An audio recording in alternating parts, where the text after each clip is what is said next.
நம்ம ஊரு இளந்த பழம் எங்க பேரா? ஆ மாதையன். மா ஆமா, இளந்த பழம் ஜெயலலிதா. இளந்த பழம். இது எவ்வளோண்ணா இது? 4 கிலோ 100 ரூபா, 50 ரூபா. 4 கிலோ 100 இருக்கு, 50 ரூபா இருக்கு.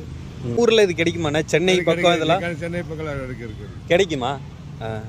சென்னை பக்கம். இதை நாங்கள் ஸ்கூல் படிக்கும் போது வெளியில வந்து இந்த பாட்டிங்க வந்து வச்சுட்டு விற்பாங்க. 2 ரூபா 1 ரூபா கொடுத்தனா அதை கொடுப்பாங்க. இது சீசன் எப்போ? இது இப்போதான் சீசன். பொங்கல் வரைக்கும் லாஸ்ட். பொங்கலோட சரி. இந்த பழத்துல எது வந்து டேஸ்டா இருக்குன்னா, இங்க பாருங்க, இந்த ரெட்டா இருக்குல்ல, இது எவ்வளோ ஒரு கிலோ? கிலோ இல்லைங்க, லிட்டர் 120. சேர இது 120. இது 50, 20, 50. இது மரம், இதுக்காக மரம் வச்சிருக்காங்களா என்னண்ணா? இது இல்ல காட்டுல விளையிறது. காட்டுல விளையிறது. ஓகே வைக்க மாட்டாங்க. ஓகேண்ணே, தேங்க்ஸ்.